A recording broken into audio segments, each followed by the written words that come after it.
राम राम। आज एक प्यारा सा व्यंग जो मैं आपको सुनाने जा रही हूँ, सुनिए। एक बार एक औरत और उसका पति किसान होता है। जब वो खेत में काम करके घर आता है तो उसको वो खाना डाल देती है। वो खाना खा के और अपने जो भी बीड़ी वगैरह पी करके वो जैसे ही तैयार होता खाना खा के तो उससे पूछता है, क्या तूने नहीं खाया? तो वो कहती है कि तूने खा लिया, अब मैं पढ़ो चुल्लन, मैं पढ़ो चुल्लन। मतलब हर बार वो औरत उसको एक यही जवाब देती कि मैं पढ़ो चुल्लन। अब वो खाना खाता और खाना खाने के बाद में अपना थोड़ा बहुत रेस्ट करता और उसके बाद में वापस खेत में चला जाता। एक दिन उसके मन में विचार आया कि मैं जब भी पूछता हूँ कि तूने खाना खा लिया तो मुझे एक ही जवाब मिलता है, आपने खा लिया, ठीक है, आपको क्या मतलब? मैं पढ़ो चुल्लन, मैं पढ़ो चुल्लन। हर बार ये क्यों जवाब देती है? अब उसने सोचा कि इसमें कहीं ना कहीं कोई गड़बड़ हो सकती है। मन में उसके भी विचार आया। अब उसने क्या किया, उसको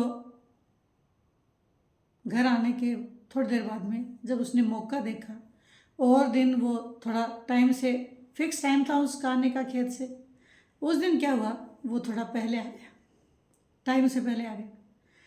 टाइम से पहले आ गया और उस औरत ने खाना बना करके रख दिया था कि आएगा, आते उसको खाना डाल दूँगी। अब उसने पहले खाना न खा करके और वो खेत से आया, आते उसने अपना चिलम भरी और पीने बैठ गया।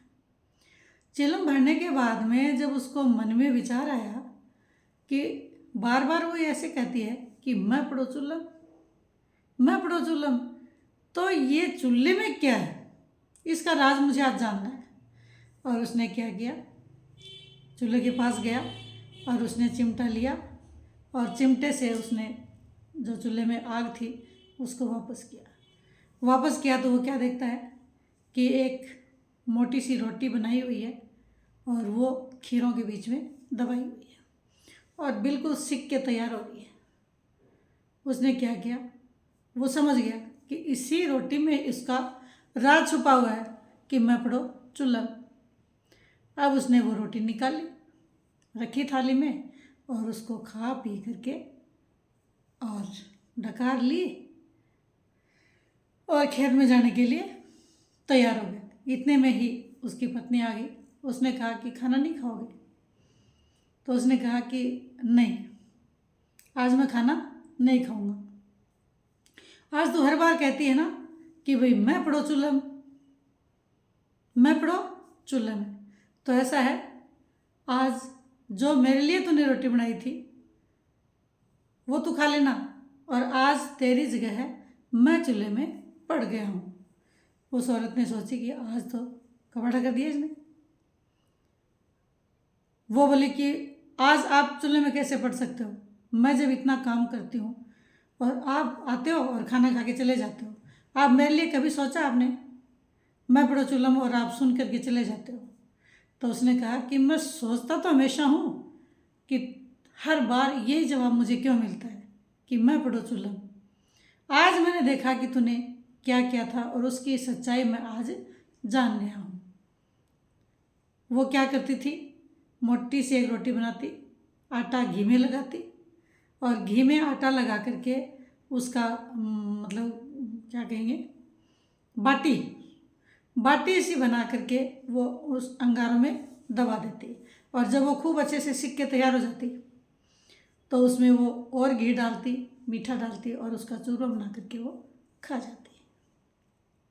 आदमी बेचारा दिन भर काम करता और जब वो आता खेत से तो उसको चुपड़ी बस रोटी और थोड़ा बहुत डाल दिया दही वगैरह और वो खा के चला जाता। संतोषी जी वैसे होता है किसान तो बेचारा।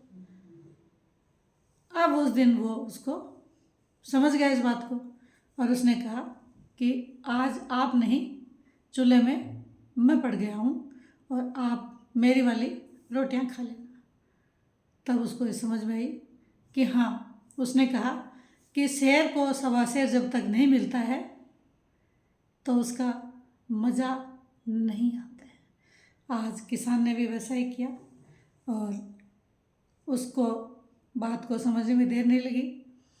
इसलिए आपसे निवेदन है सभी बहनों से कि ऐसा न करें कि कहीं आपकी जगह आपके पति देव को ये सब करना पड़े।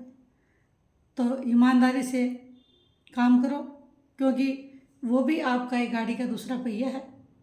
उसको भी बराबर का, जब तक आप उनको खिलाओगे पिलाओगे नहीं तो वो बराबर में आपके कैसे चलेंगे। इसलिए चूल्हे में पड़ने वाली बात को छोड़ दो और जैसा भी है घर में दोनों मिल बैठ के बांट करके अपने बच्चों के साथ शेयर करो, अपने परिवार के साथ शेयर करो। और मैं बड़ी चूल्हे वाली बात जो है वो आज के बाद में छोड़ देना। राम राम।